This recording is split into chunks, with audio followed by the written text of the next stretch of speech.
regiones del país. Según se indica en los medios, específicamente en La Tercera, más de 688.000 estudiantes volvieron este miércoles a clases en la región metropolitana, equivalentes al 50% de la matrícula de la zona, con lo que se dio inicio definitivamente al año escolar. Sin embargo, esta vuelta al colegio comenzó con manifestaciones. Decenas de alumnos de diversos establecimientos participaron de protestas en las calles. Se registraron evasiones masivas en estaciones de metro e incluso realizaron barricadas en algunos puntos de la capital. Esto llevó a que se dispusieran desvíos de tránsito y también se interrumpiera el servicio del tren subterráneo, lo que produjo trastornos en los viajes. Y para conversar acerca de este tema ya se encuentra en nuestro estudio la psicóloga Débora Balbariski. ¿Cómo está, Débora? Buenas tardes. Gracias por estar con nosotros. Por favor. Vamos a comenzar con lo que decíamos al comienzo, ¿no? Marzo es un mes complicado porque uno está volviendo de las vacaciones, tiene que volver a la rutina, ¿no es cierto? Pero además, este año tenemos esta agregada dificultad de que hay muchos, por ejemplo, muchos desvíos de tránsito, muchos niños tal vez entran más tarde a clases. ¿Cómo podemos hacer para que, y qué significa en el fondo para los jóvenes el que se haya vuelto a marzo con estas dificultades agregadas? Bueno, creo que es un tema muy importante para que podamos conversar y podamos tratar, justamente porque esto nos afecta a todos, afecta a los adultos y afecta también a niños y adolescentes en nuestros trabajos y también en los colegios y en nuestra vida diaria. Entonces es importante poder entender qué es lo que está ocurriendo, ¿sí? Porque hablamos de crisis, de estallido social.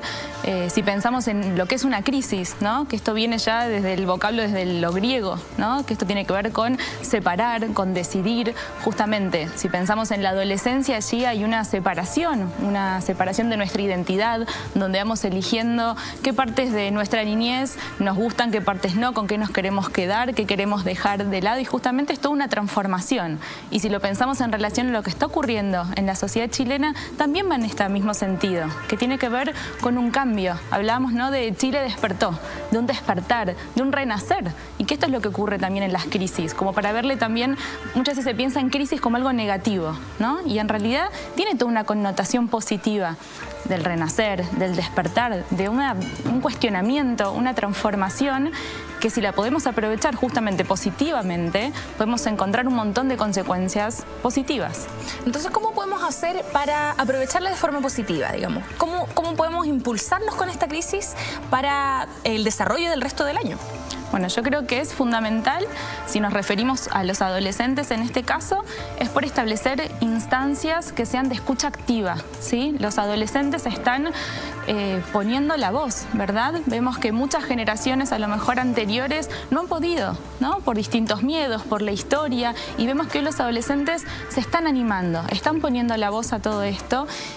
Y no solo pensarlo como un desafío a la autoridad que es propio de la etapa de la adolescencia, sino también en poder escuchar qué es lo que están pidiendo, qué es lo que se está reclamando. Si podemos establecer instancias, como digo, de escucha activa, donde los adultos realmente nos pongamos en un lugar de escuchar, entender, comprender qué es lo que nos están queriendo decir, qué es lo que se está pidiendo, va a ser mucho más llevadero también todo este proceso y va a evitar también muchos más conflictos si solamente estamos negados y es como solamente están interrumpiendo el tránsito o están haciendo barricadas, no quieren ir a clase, digamos, cuestionarnos ¿por qué? ¿Por qué ocurre esto? Digamos, si hay un no ir a clases, es volver a la normalidad. Esto es como si nada hubiera ocurrido, más allá del freno que a lo mejor ocurre en el verano y decir, bueno, en marzo es como que se vuelven con las manifestaciones para no volver a lo mismo. Entonces, a lo mejor esto siento que es lo que está ocurriendo un poco, que es un llamado de atención a que hagamos un parate, ¿no? Un freno y evaluar qué es lo que necesitamos como sociedad para estar cada día mejor.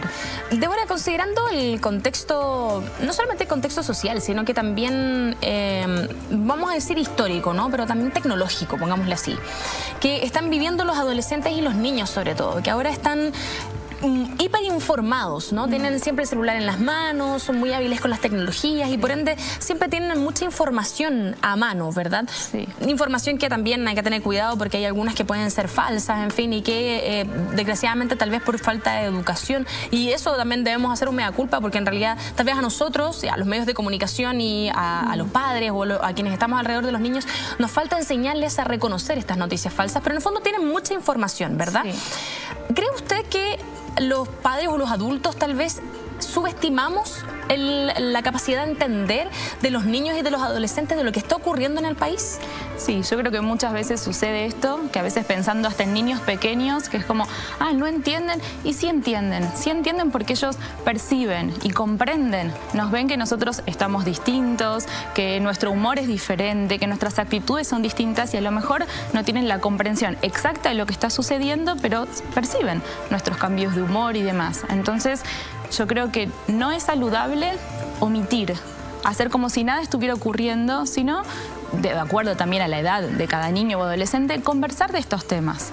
A lo mejor no hace falta estar todo el tiempo hablando de esto. Digamos, yo recuerdo cuando en octubre fue el estallido y que una de las recomendaciones que yo daba como psicóloga pensando en intervención en crisis era elegir también en qué momentos hablar de esto, en qué momentos no, qué palabras elijo para transmitir en función de quién es mi público, a quién me estoy dirigiendo y por supuesto empezar a diferenciar también qué información retransmitimos. Esto de que me llega algo y lo reenvío automáticamente sin a lo mejor saber si es de una fuente confiable o no, si esto está ocurriendo o no.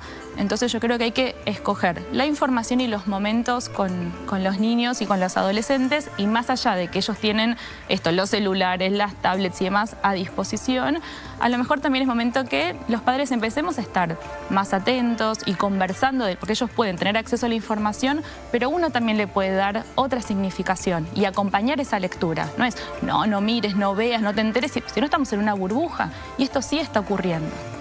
Bueno, entonces, ¿qué consejo podríamos darle a quienes nos están viendo de cómo explicarle esto tanto a los niños más pequeños tal vez como a los adolescentes?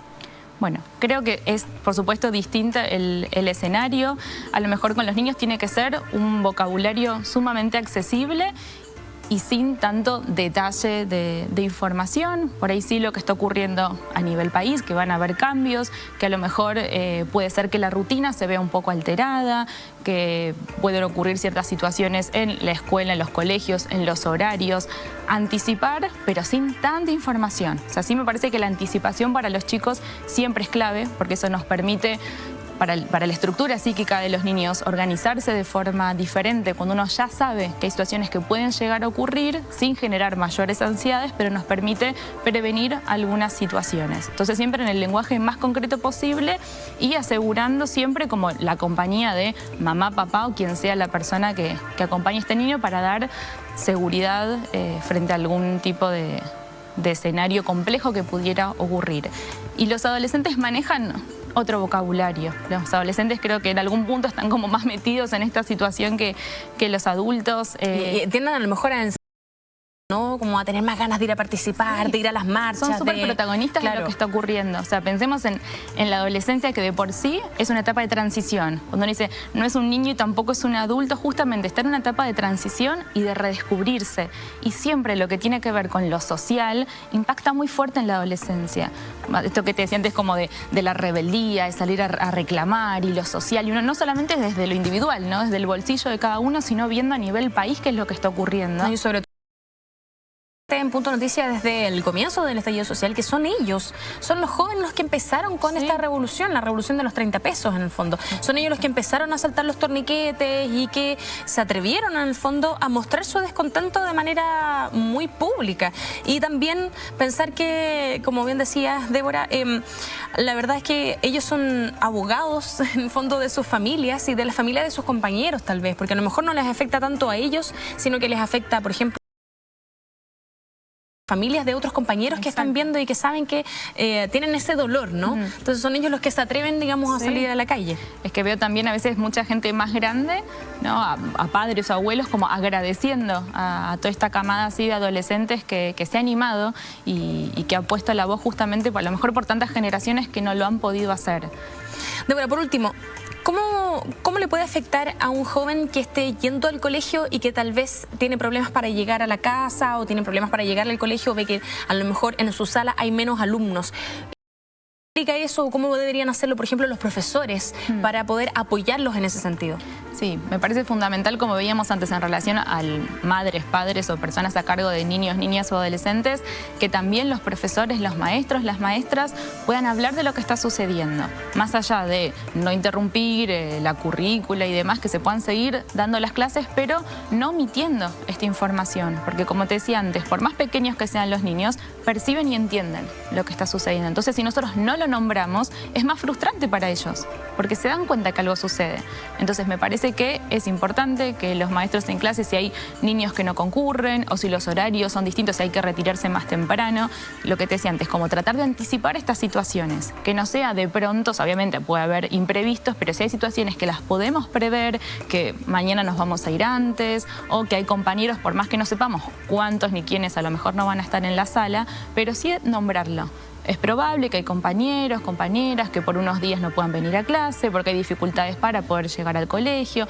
Me parece que es súper prudente poder nombrar estas situaciones para que los chicos también estén más calmos. Van a tener dudas, preguntas, inquietudes y creo que es saludable brindar ese espacio. Preguntar. Hay alguien que tenga dudas, alguien quiere preguntar algo, decir algo, o sea, porque si no generamos más miedo y más temor si los privamos de hablar de lo que les pasa.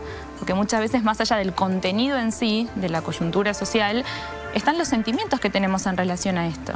Si tenemos miedo, si nos genera angustia, entonces poder brindar un espacio para eso me parece que es fundamental. Yo trabajo con muchas mamás y papás de adolescentes, de niños y justamente acompaño distintos procesos psicológicos donde por ahí hay dificultades para vincularse, para ver cómo acercarme a mi hijo adolescente, cómo hablamos de ciertos temas. Entonces, para mí poder acompañar a estos papás y mamás en este proceso es fundamental. Así que también le digo, si al otro lado hay mamás, papás que deseen contar con un acompañamiento psicológico, yo ahí lo brindé.